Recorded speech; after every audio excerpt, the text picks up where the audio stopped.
Well, as I mentioned, there's loads of interesting stuff going on here at Lingfield today for Racing and Breeding Day, and I've just been watching Gary Witheford's horsemanship demonstration here. You're known as the Horse Whisperer, Gary. Absolutely fascinating to see what you've been doing with one of your horses there. It's an ex-bullfighting horse, I believe. Yeah, he's a Portuguese bullfighting horse. That's what he's bred to do. He's basically bred to die in the ring.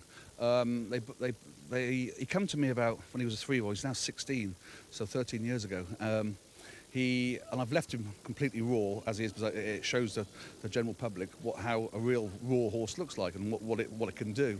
And my other stallion who I normally do this, he went lame on me this morning, so I pulled another one in. But yeah, I mean, that's what we're doing with him.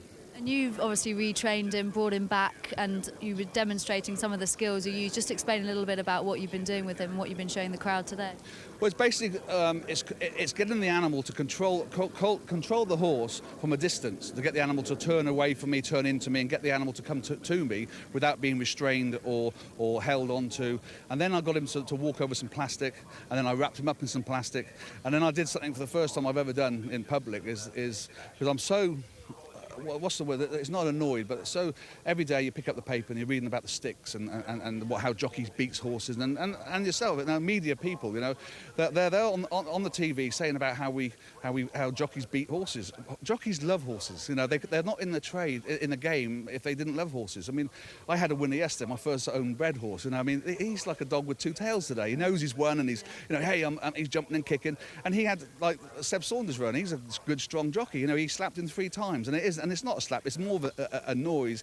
And I've taken the sticks out today, and I've showed the public, and I've thrown a few sticks in the crowd. I said, look, beat your wives, you know. I mean, and if their husbands can't do it, I don't mind doing it as well. But what I'm saying is trying to get over that the animal, if a racehorse went to the races and it was beaten, you know, it wouldn't want to get in the lorry to come to the races the next day, or next time it came, it would sweat, be black with sweat, and it wouldn't load, it wouldn't go down to the start, it wouldn't walk around the paddock. These animals are half a ton of weight. We wear leather shoes. How long does a pair of leather shoes last us? Their skin's different, you know, and the fact is, they're not there to be beaten. They're there to encourage them. They're flight animals. They want to run, you know, and they need to run. That's what they're bred to do, and they do. And obviously training to the whip is a great part of horsemanship, and you just showed with your horse, you were waving the lunge whip around his head, like cracking it, and he just wasn't reacting at all because he's been trained that way. Exactly, he's been trained, he's not to fear. Horses will forgive, they never forget. I mean, they're flight animals, they need to remember for the rest of their life, and you know, so if they find out that, you know, they've been beaten or they're scared, you know, they're not going to do the same job the next time, because they'll, you know, if they eat the wrong grass and they get sick, they're not going to eat the same grass the next time, they get sicker and die. So they're first-time learners, and it's the same as these racehorses. I mean, there's so much more we can tell people about these animals, and we're not there. Everyone's sort of got on the bandwagon, or the wrong people's got on the bandwagon, who doesn't even know about horses. I mean, I've dedicated my life to horses, and I get into their heads and I understand them a little bit more. Which, you know, if I can't get a horse in the starting stalls, I mean, I can't sleep at night. You know, I'll walk around the paddock or walk around the yard at night. I mean, I've got one of Richard Fahey's, and I once said the name was, you know, I would say it's one of the worst fillies, or that's got to me, you know, and not once has she been smacked or hit, or anything. It's been encouraged. She's very nervous, and she did a stalls test yesterday at Kempton. She walked straight into the stalls, and that's after months' work, you know. So these owners are paying for all this. You know, as an owner is paying for it, and we're getting slagged down and told off about these animals. What you know, which is, they love their racing. They love their racing.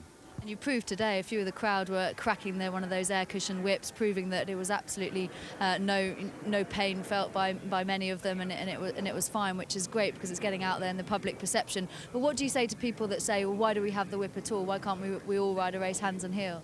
Because, well, I've just come back from Ireland. I've just done all the Ardagh Khan's horses over there, and John Ox's horse. I did See the Stars, and I've done his brother, Born to See, and you know, they're great horses. He runs Sunday. They're great horses. Now, I had my son, after 20 minutes, 25 minutes of a horse being ridden for the first time, with no bridle, going around a furlong canter with 2 sticks in his hand, and all he was doing was tapping, just a tap.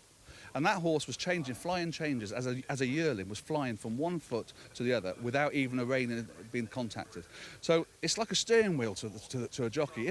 It's like what Ruby Welsh, I mean, I don't know a lot of it, I didn't see it, but I've heard it and I've, you know, read it in the papers, you know, that he got banned for correcting the horse from going through the wing.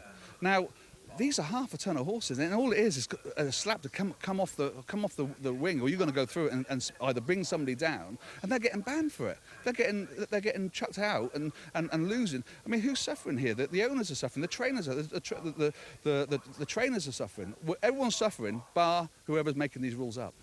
Really fascinating to talk to you, Gary. Many thanks for your thoughts, and we'll look forward to your display a little bit later on as well. Thank you very much. Thank you.